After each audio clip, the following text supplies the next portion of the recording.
How's it going, everyone? Cameron here with Canadian Gamer, coming at you with another video. Today we're doing a little bit of a VR to our good old buddy, Radical Reggie, the radical one, and gaming off the grid as well. Retro game collecting, has it become too expensive? What a creative topic that has never been talked about before. Beer of the day is a French Ruby Red welfare beer. So, retro gaming, has it become too expensive? Are the prices ridiculous, as the Radical one would say? You know, I didn't even know that Radical Reggie rebranded his channel as the Radical one. I wonder why that is. So this is nothing new, and I agree with some of... I haven't watched Radical Reggie's video, to be honest with you, but I agree with some of what Gaming Off the Grid said in their video. I don't agree with it all, but game prices are ridiculous. Absolutely 100%. The argument I think that Gaming Off the Grid has is like... a lot of these games, like especially for the older consoles like the NES and like the Sega Genesis, especially the Sega Genesis, a lot of these games they can still be had for like 15, 20, 30 bucks. So in the grand scheme of things, is it really that expensive? It depends. It depends, because you don't think 20, 30 bucks is expensive for a Sega Genesis game, but then what if you go out there and you buy 20 of them, and the next thing you know, you're knee deep into, you're a couple $100s into it, and you could use the argument, well, like, you don't have a problem spending 70 or 80 bucks on a brand new game. That's true. That's true. But there was a time about 15 years ago where you could buy a lot of these games for next to nothing. Because they really weren't worth a whole lot. And then what happened was, like anything else in the world, not just video games, you get resellers and scalpers out there that don't even play video games, that relentlessly go to the thrift stores and the classifieds and hunt down these games and they just resell them for a quick buck, right? But really what I wanted to say was, take a sip of my beer here. With a lot of these older consoles, like the Super Nintendo, the N64, PS1, the games that are really expensive and really overpriced are the games that everybody wants, okay? We're not talking about, Ken Griffey Jr.'s Major League Baseball, even though that's a good game. We're not talking about the common sports games as an example. We're talking about like the heavy hitters, like the Donkey Kong Countries, the Chrono Triggers, the Castlevania Bloodlines, all the top tier games. Those are the games that are super expensive, and it's nothing new. These games have been expensive for quite a while. But again, there is the argument. I found Castlevania Bloodlines for the Genesis a loose cart, not in mint shape, a little bit, the label was a little bit rough. It wasn't bad, and the guy was asking like 65 bucks for it Canadian, which is a good price, really good price. So I don't consider that expensive. But when you look at everything, like the totality of it, like I'm looking at, you guys can't see it, but I'm looking at my OG Xbox collection, my Wii collection. I have my 360 collection. A lot of the games aren't expensive on their own, but if I were to have to reacquire everything all over again, fuck, I don't know, it'd probably cost a couple $1,000. Even, I feel like I'm beating a dead horse here. I feel like we've talked about this before, but like even the PS2, the games are cheap.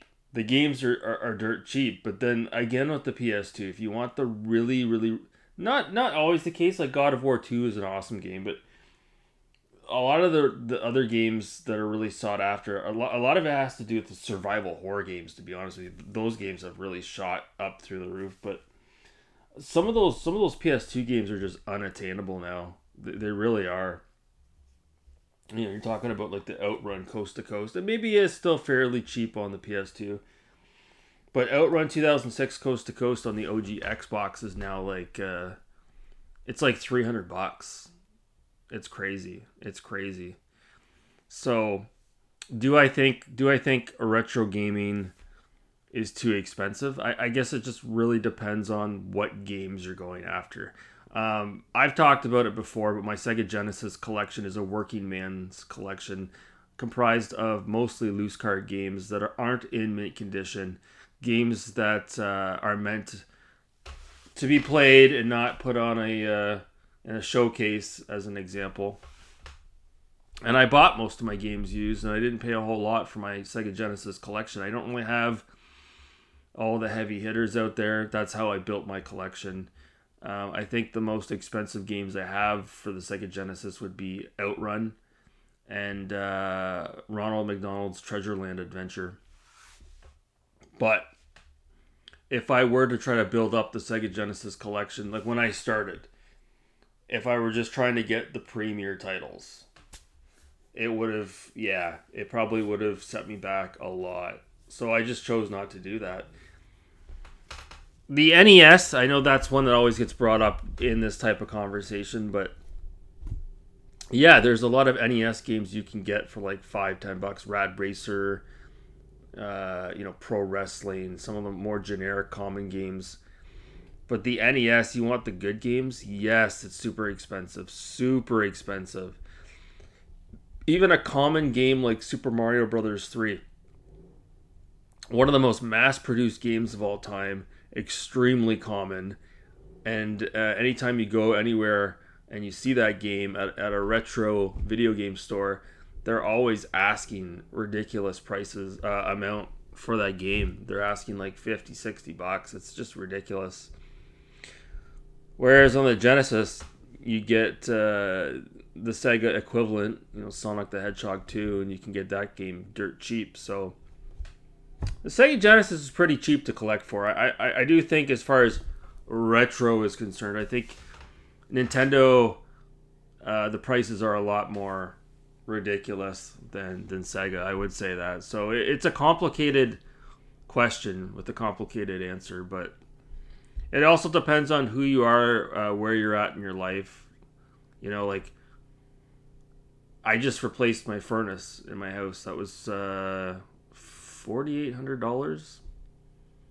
Do you think buying a retro video game for $150 is something that I'm thinking about?